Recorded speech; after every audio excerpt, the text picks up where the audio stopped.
Dave Palumbo standing here with Chris, the technician Aceto. We are here at Teaneck, New Jersey at the 2016 New York Pro Championships. Prejudging just let out, Chris, and we had a stacked lineup. This is one of the biggest lineups, or the best, should say, quality lineups in the New York Pro history, probably. Steve Weinberg and I were discussing that, and I think this might have been the most depth.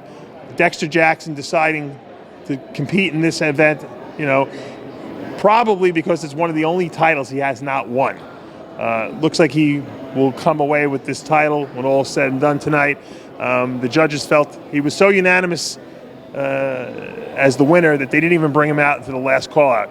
What was your impression of Dexter Jackson here today? I thought Dexter looked good. It's hard to say in detail exactly what he looked like because he didn't get a chance to do his mandatories by himself, so we didn't get that impression. And the lighting was harsh. He showed up, even his tan looked off, because the lighting was, bright in certain areas of the stage. That said, it's not the Dexter that we saw at the Olympia or the Arnold, wins last year. And I think he wins by coming in with being hard enough in all the right areas. They didn't allow the competitors to do their individual routines. Some people were outraged by it.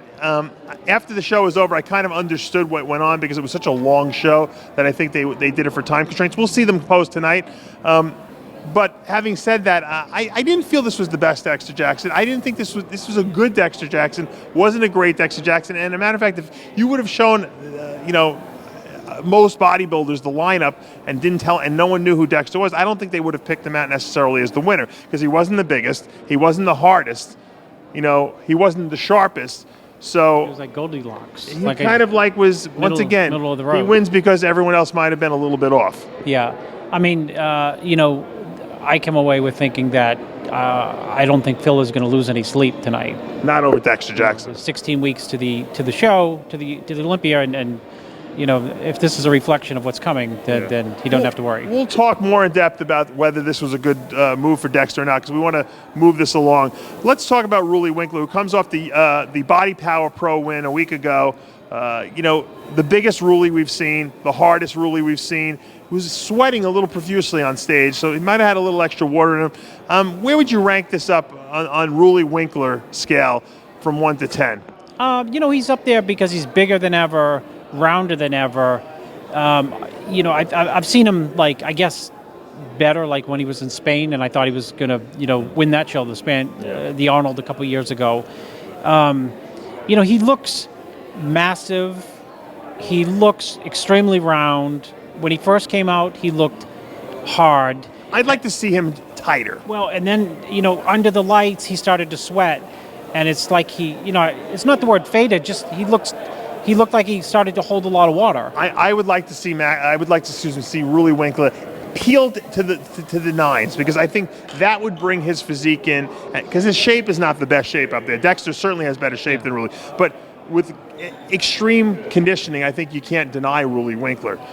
Let's talk about Max Charles, someone you work with. I got to tell you, I got to give you props first, because Max Charles' legs look fucking great. Yeah. These might be the best legs I've ever seen on Max, and they kind of do match his upper body now, from the front especially.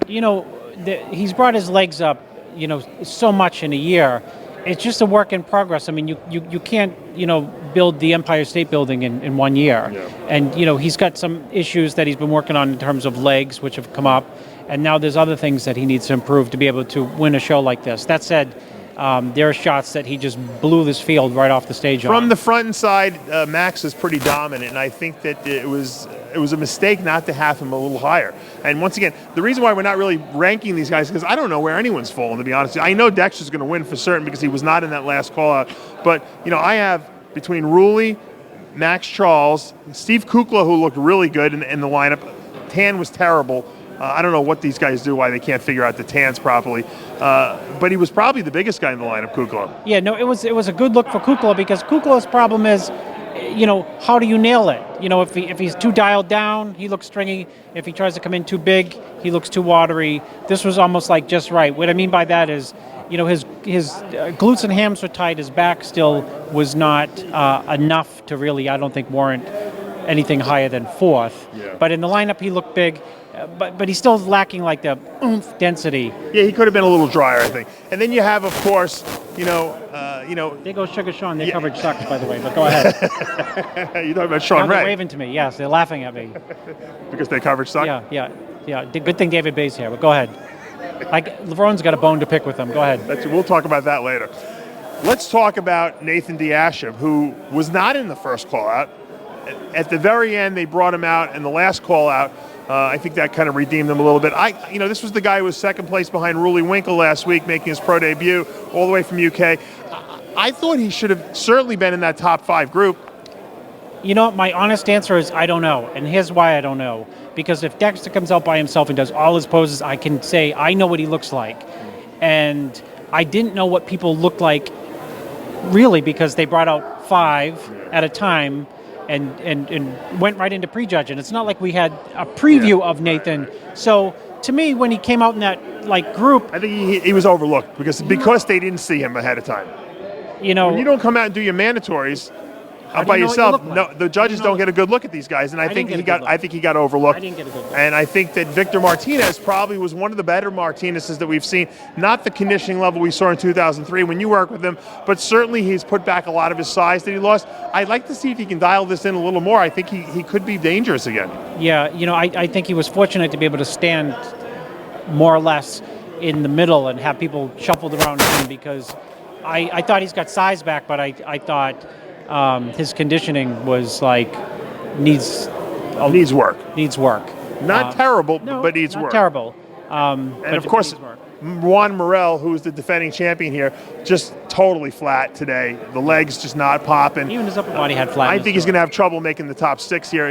Nathan Diashab, I think I have above him. And I think it was a mistake for Juan to do the show because I think that after doing the 2 Arnolds, it was just too much for him, and he couldn't really overcome.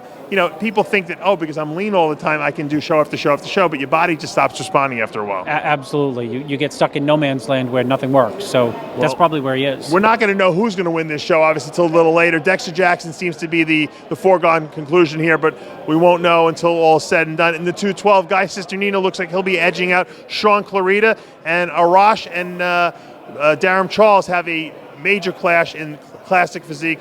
Stay tuned later for the full wrap-up of all the festivities when it's all said and done. I'm Dave Palumbo with Chris, the technician Aceto for RxMuscle.com.